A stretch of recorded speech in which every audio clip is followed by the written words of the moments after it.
也非常难得，有非常多贵宾一起参加出席。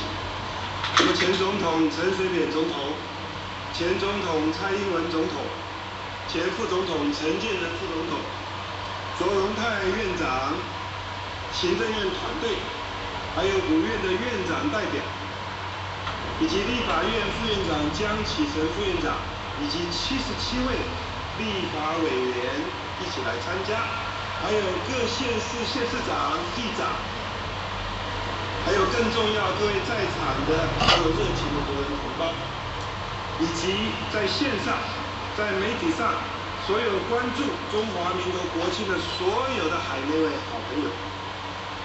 回想过去113年，中华民国经过了艰辛荒芜，如今和乐复苏。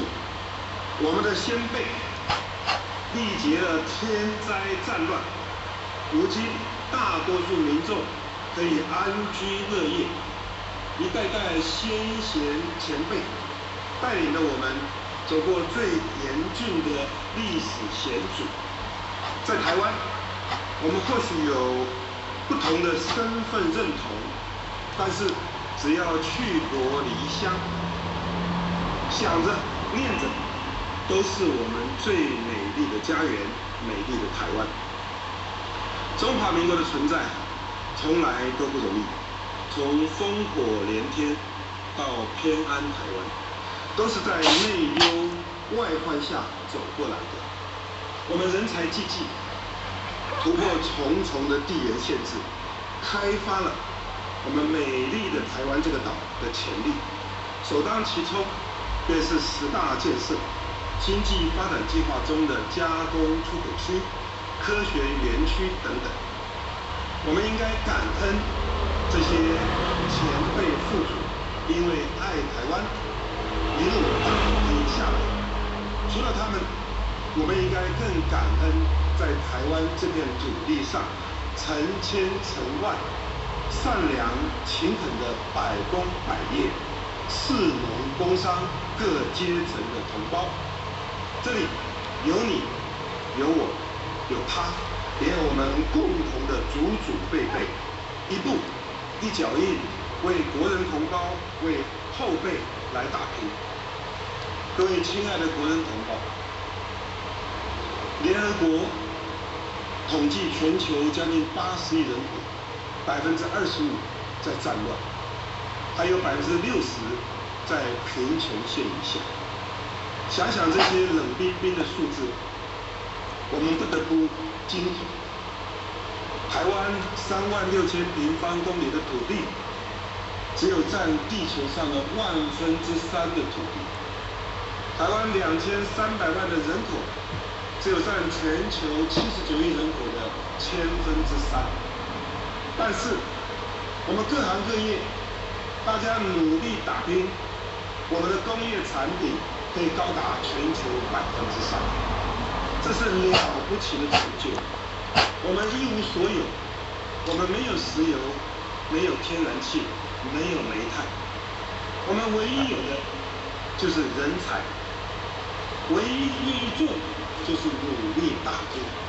这个世界并不太平，这个世界还是有很多的突破，所以真的是我们一定要团结起来，守护台湾这个宝岛。台湾在中华民国的保护之下，历经了各种风云变幻的国际政经情势，我们依然保有一方的自由安定的天地。在中华民国排黄金马，60岁以下的人从来没有经历过战火。严格来说，我们也没有经过饥荒与贫困。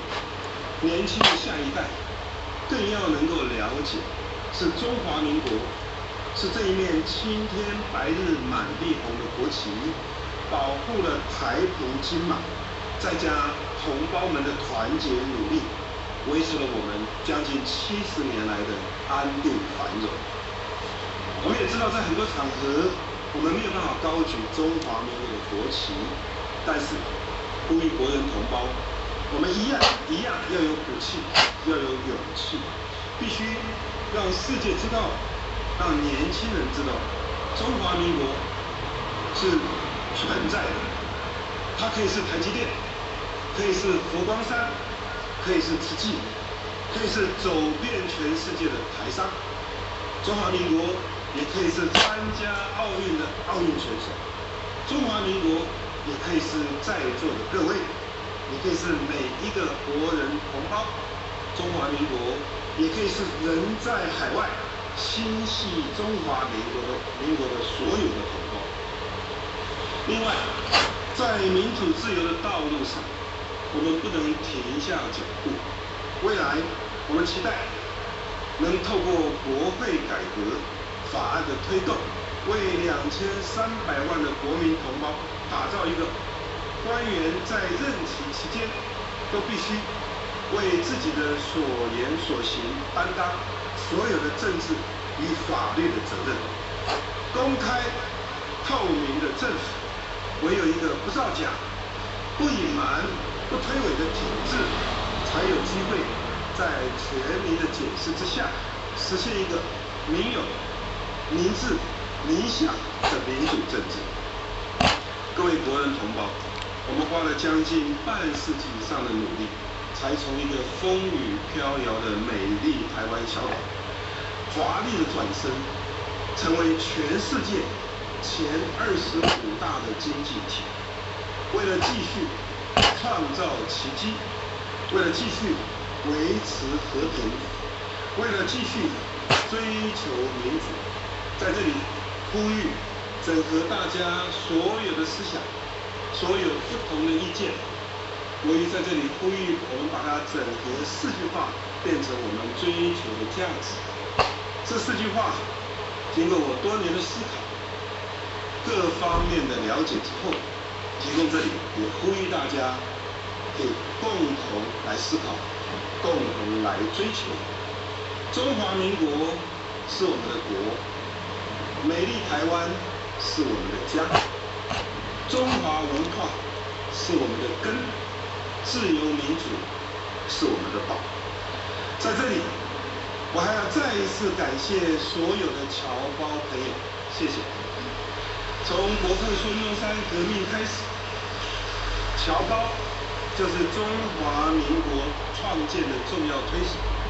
各位长期旅居在海外，不靠天，不靠地，全靠自己帮自己，真的是非常的辛苦。但是，你们都是我们中华民国最亲的亲人，在这面青天白日满地红的旗帜之下，我们血脉相连。要谢谢各位华侨朋友的关心，也希望所有华侨同胞有空多回台湾来走走，来看看中华民国，随时欢迎各位侨胞朋友。最后，面对再一次对国内所有的2300万民众好友，我要说一声感谢。今年的国庆大典，幕后工作伙伴真的是认真的、努力的付出。台上10分钟，台下10年功。大家刚才都看到这么多精彩的表演，都是付出无尽的心血来训练、来演练。那这一次113年的中华民国的国庆，让我们重新找到我们从前双10国庆盛世的光荣。我们再一次体会了举国欢腾、国恩家庆的美好。我们又再一次找回到当初的感动。最后，再一次祝福中华民国国运昌隆，天佑中华民国。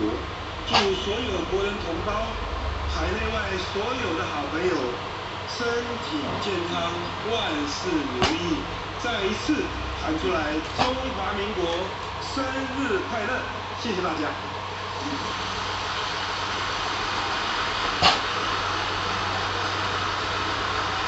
好，可以听上一次来自于他每一句话都提到中华民国，谢谢强调中华民国是我们的国，台湾是家。是根，尤其美丽台湾是我们的家，他希望能够让全国2300万人民都有为此纵容。我们休息一下，马上回来，稍后有赖清德总统。